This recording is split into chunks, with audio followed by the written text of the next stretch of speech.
That's a lie. Truth. Cody will call you out if you're not ready. That's We'll do true. it every week. Everybody, welcome back to another edition of Tuesday Quick Course. As always, I'm Ethan, and this is my very bundled up friend Lee. It's as warm as Fucking it's cold. Sir, you can't say I'm that sorry. on the live stream. Well, I What's wrong just with you? did. Jesus. Oh, So what? Oh my gosh. It's the warmest it's been in like 4 days. it's fair. I did leave my house though. Fair enough. All right. So welcome back, everybody. Sorry for our little banter back and forth. We don't care. So we go. Nobody watches. Nobody watches. This is all for Cody. You're probably the one Fair. person watching right now. So let's go into what we've got going on for the week, and then we've got a bunch of stuff to talk about. So today, as always, is Whiskey Day. So come on in, see me, come drink some of the whiskey that I will be talking about shortly.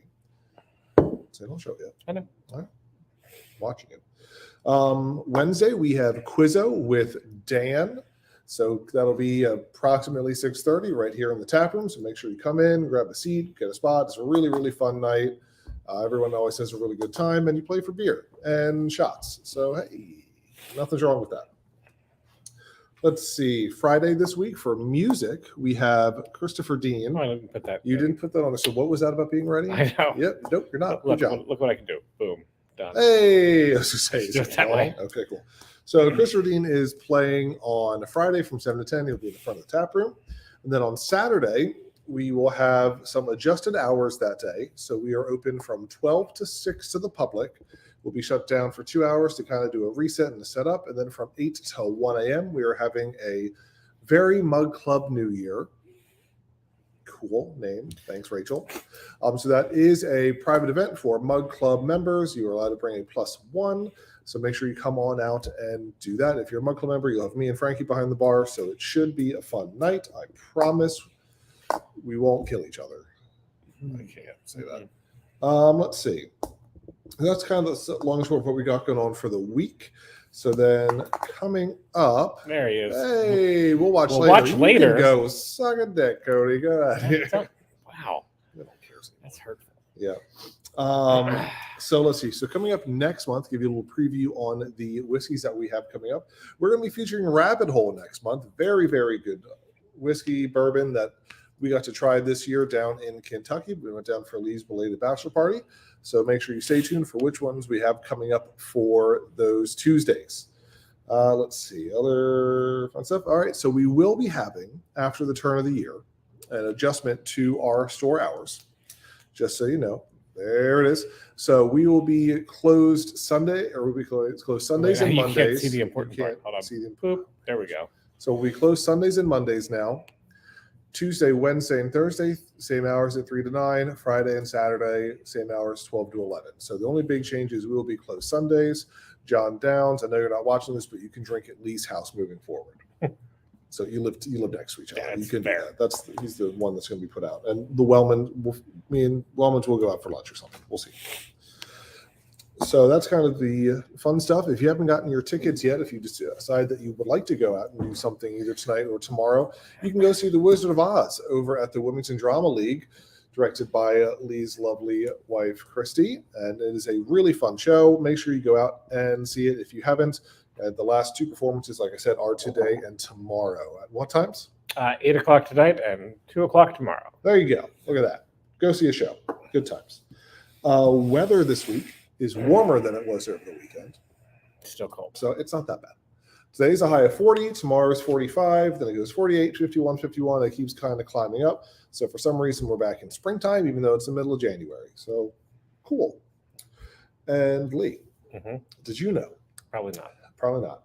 That there was a Great Dane named Juliana during World War II that peed on an incendiary bomb, and for doing that, earned herself a Blue Cross medal. Okay. Fun fact. Go Great Danes. They're good dogs. All right. So we've got a couple other things to go over. This is the final day of our Advent calendar recap.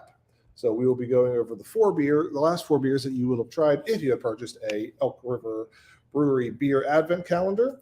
And if you didn't, well, that's your fault, and you should have. So going first, we have our Puck Footen. So this one was a collaboration brew during the start of the Ukrainian invasion by Russia. A lot of the different beer theaters, distilleries, and everything like that shut their distribution down and started to focus on making Molotov cocktails. So the Pravda Beer Theater in Lviv, Ukraine, made a lot of their recipes open source. We joined a group called the Brew for Ukraine group. So we were able to make that beer to kind of help bring awareness. When we first did this in whenever that started, August? It seems like forever ago. It was September, maybe? It's a while ago. They're still at war. They were still at war. But we were able to raise a little over $2,000 for World Relief Kitchen's Chefs for Ukraine. So that's a fun little thing that we got to do. But very good beer, 7.1%, 28 IBU. It is a dry hopped golden ale, real tasty. Delicious. Very, very good. Boop,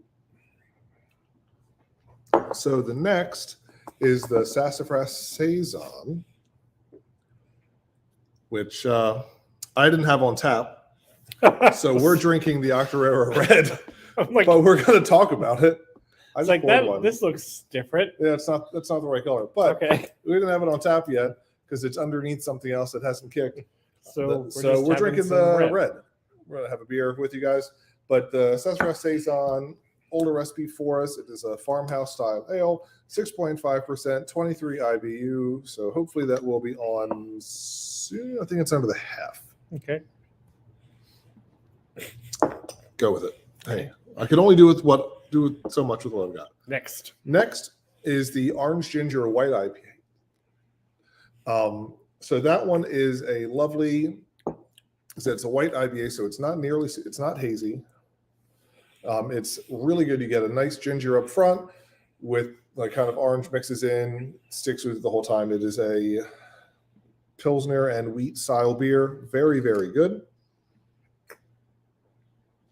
And then lastly, we have our beer of the month, which was number 24, and it was a fitting number 24, I like to think. Mm-hmm. And that is our Gingerbread Russian Imperial Stout 2022 edition, since we did do it last year. It came out a little bit different this year, i.e. more alcohol, because this was 9.7% versus 8 point something last year, 56 IBUs. There's a bunch of stuff that's in there. It's got 10 or so different grain. It's a 10 or so different grain blend, plus brown sugar, molasses, baking spices, vanilla, all sorts of stuff. It's a really good beer. Do you know what State Line had as their 24th beer in their advent calendar this year? It wasn't ours. It wasn't. But do you know what it was? No. Sweet Baby Jesus. Oh, ours is better. I just thought. Well, that's a funny beer. That's a good beer to have name-wise. And very popular. A lot of people love it. Yeah. So that's the end of the advent calendars. So thank you for everybody who purchased it and participated in that event. We look forward to doing it next year and keep you guys rolling.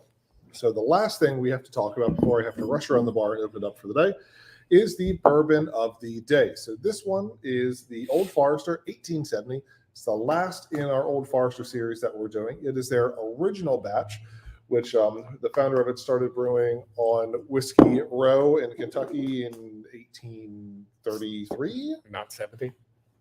No, it says on here. Yeah, it was 1870. You're right.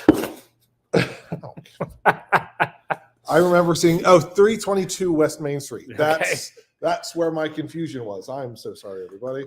So let's go away. 1870 original batch, brewed in 1832. How many? That's Keep happened going. to a lot of Just stuff. keep Get going. out of my face. You're fired. Talk about the fucking So whiskey. it's 90 proof. You have a nice copper color on it. It's roughly the same mash bill as the other one. So it's 72% corn, 18% malt or rye, and then 10% malted barley. The nose on this one, it's a very bright nose. You have a lot of floral and fruit notes that go through with a little bit of oak on the back end. The palate is a very similar profile to the nose, so it is a vibrant fruit note up front. You get some oak, and then you do get some like sweetness, like that traditional bourbon taste sweetness that goes through it. And then the finish on this, it starts off sweet. And then Tina's stealing beer. Tina is stealing beer. Say hi to Tina and Dick. Borrowing. Okay. And then the finish on this, it keeps that sweetness, and then that rolls into like a cinnamon, nutmeg, and other baking spices as well. It's very tasty. It's like I said, it's the last one of the Old Foresters. Come on out today. Come see me. Come get a pour. Salut. See you soon.